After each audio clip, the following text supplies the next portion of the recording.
Hello everyone, welcome to my craft room and my channel. Today on Heart to Heart, we're going to talk a little bit about anxiety. Anxiety is one of those things that some people don't even recognize or notice that they have. It is a fear or a nervousness of the unknown. You're not exactly feared or scared of a situation, more of what may happen from the situation.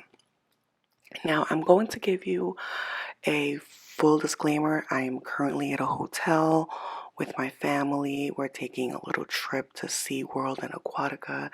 You may hear some noise in the background, and my voice may sound a little bit cracky than normal because everyone is asleep, so please bear with me.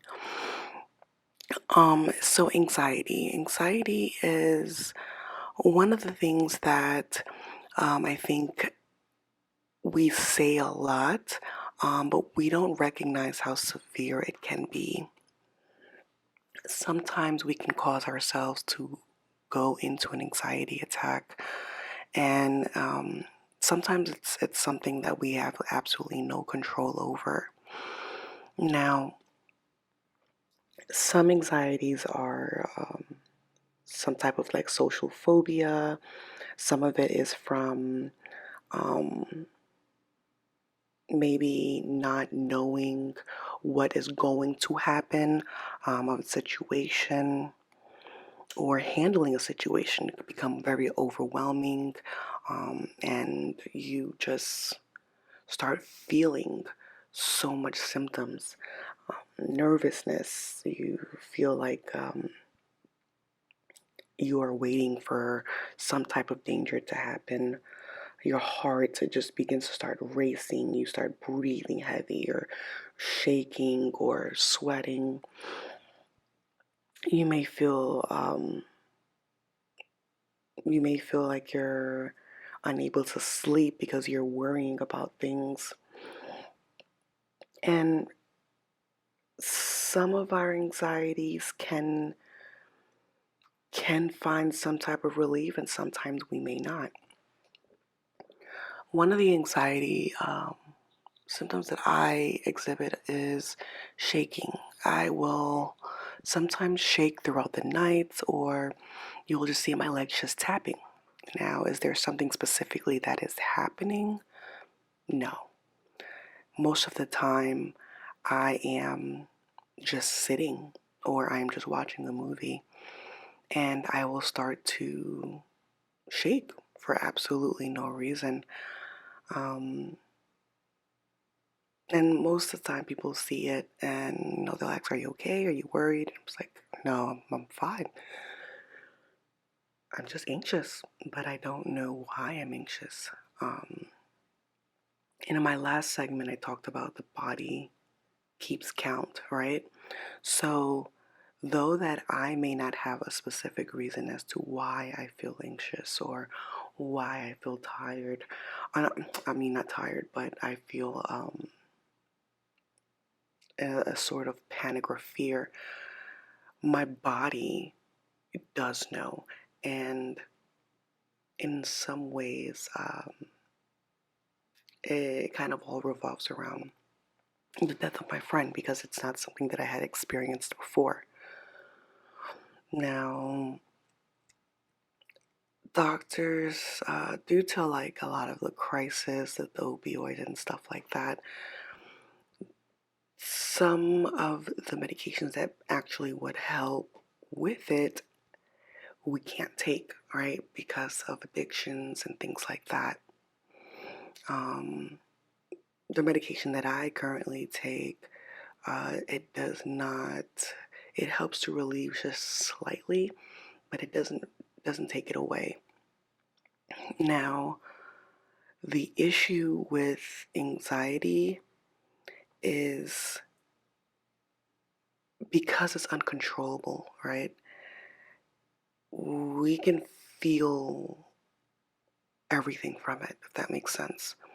So, like I said earlier, mine says tapping. So sometimes my feet will be tapping on the floor and my calves hurt. Guys, I mean, it is in pain, but I cannot stop. However, I have really nice calves because of it. Um, but it's, it, it, it became such a comfort zone for me that shaking makes me feel comfortable. I don't know what it is about it. It's one of those things that I'm probably going to speak to my therapist about to kind of figure out, why it's become a comfort thing for me. I think because in a lot of ways it's almost like someone is holding me and they're rocking me, and so it's some type of comforting and cuddling to myself. Now I'm gonna say you have to be very, very patient with yourself. And honestly, if it's something that you are bothered by, if your anxiety is so severe that it is controlling your life. So, my anxiety, for example, does evolve into panic attacks where I will fully hyperventilate, I will start crying, um, and it kind of just breaks me down completely. And that's a lot for me. And if it is a lot for you, then seek help. Speak to your provider, let them know what you're feeling, and also journaling. If you can journal what you were feeling, when you were feeling it, what was happening, that can help figure out your triggers. Now, your trigger is something that may initiate certain symptoms or certain behaviors. For me, my triggers are ambulance, sirens, and loud gun-like shot sounds. If that makes sense, it's a really loud sounds, but they sound like gunshots. Um, the ambulance, it kind of just it sends me. It's like my body remembers the day. So the moment I hear an ambulance sound, I just go into a full panic attack. Now, the loud sounds, however, it triggers something called a flashback. And I, guys, if there is anyone that has any type of suggestions on how to handle flashbacks, that would be great because I have no clue on how to handle that. And I have no suggestions.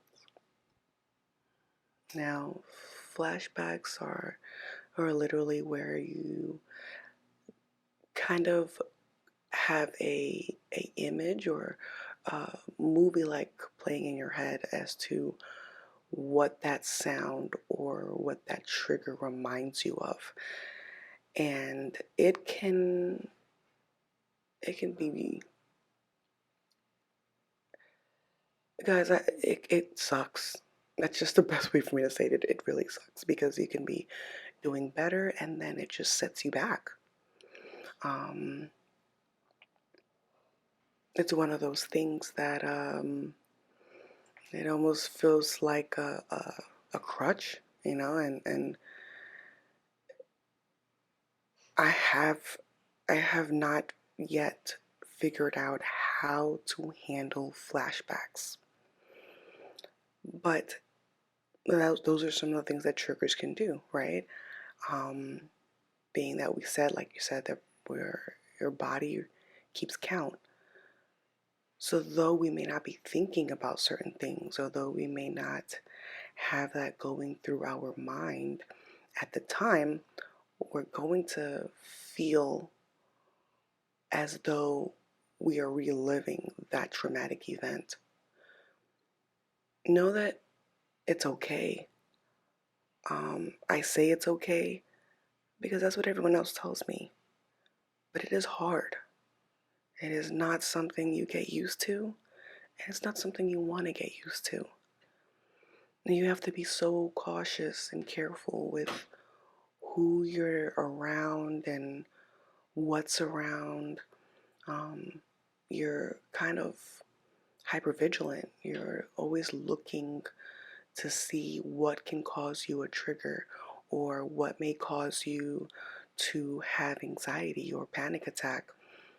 And so it's it's kind of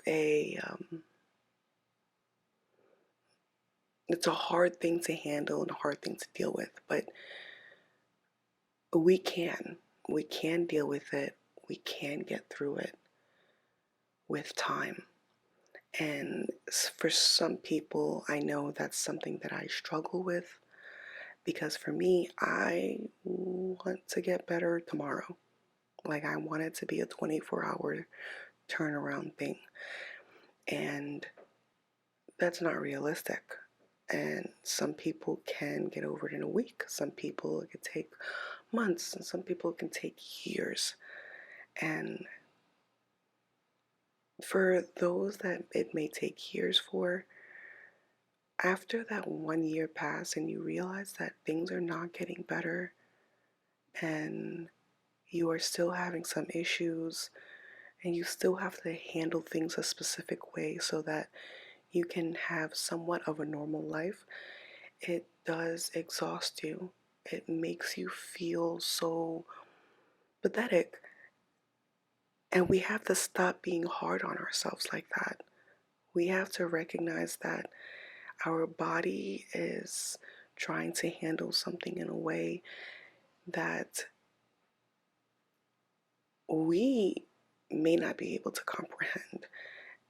Everything that your body does is a type of response. It is a way for your body to be able to assist itself in a rather dangerous situation. And let's let me go a little deeper with that, because you may think your body is not in a dangerous situation and yet you are going through these symptoms. But let's break it down, right?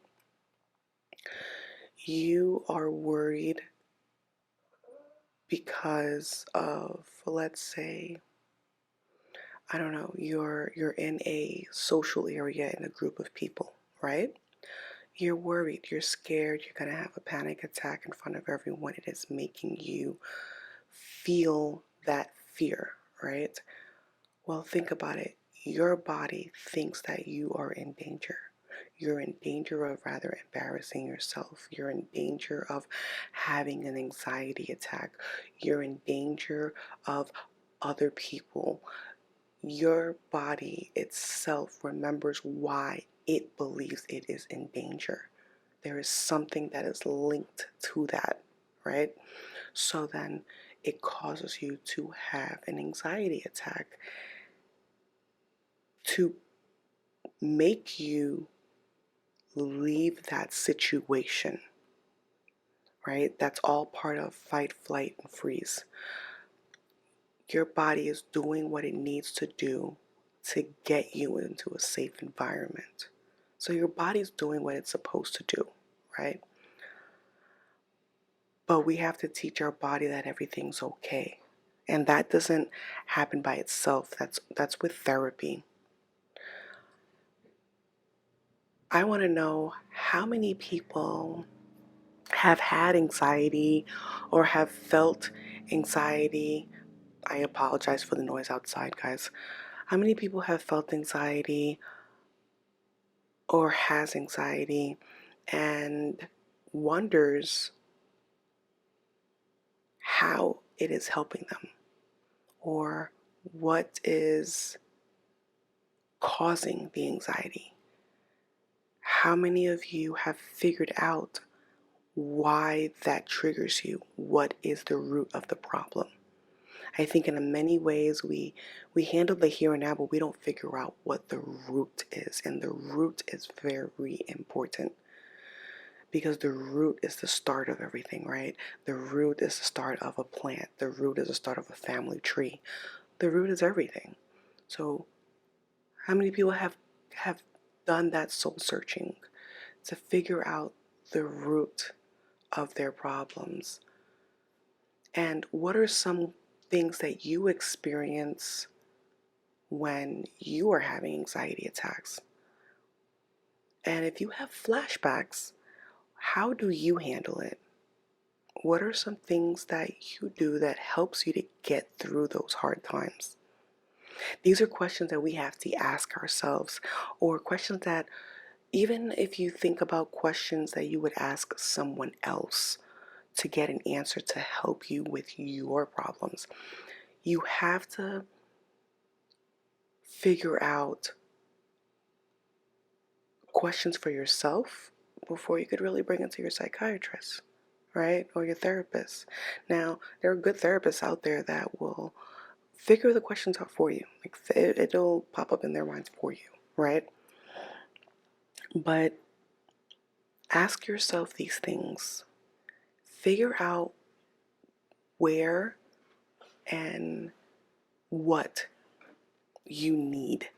In a lot of ways, that's one thing that we hear a lot. Hey, if you need anything, let me know. I'm here for you. You know, um, if you ever want to go out, let me know. Eh, but we don't, right? We don't know. We don't know what we need. We don't know how to handle it.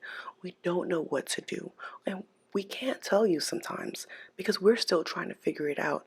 And I think that's the worst part, is not knowing what you need for yourself. And then when other people are saying,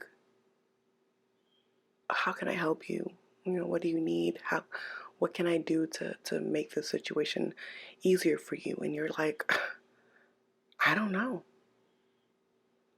I don't know what I need. I don't know what to do. I don't know how to fix it. And that's okay, guys. Because the first step is admitting. And once you've kind of opened your eyes to recognizing that, hey, I'm missing a piece of the puzzle, then we go search for the next piece of that puzzle. It's sounds simple, and this is what this segment is supposed to help with, right? It's supposed to kind of help you go through understanding some of the things that you may feel or experience and have some type of support and recognizing that you're not alone. But also it also helps me, because some of the things that I've thought about or I've gone through, I get to speak out loud to you guys and be more positive, which sometimes is a hard thing for us to experience. So understand that you're not alone, and we're gonna do this together.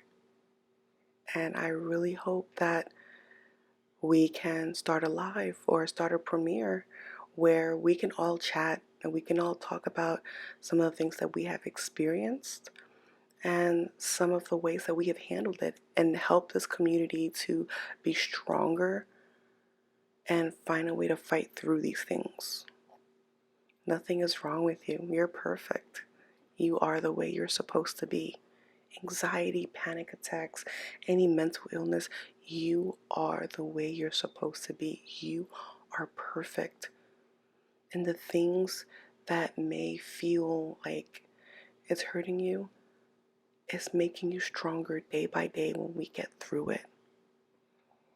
So remember, don't forget, you matter, you are beautiful, and your life is the art of this world.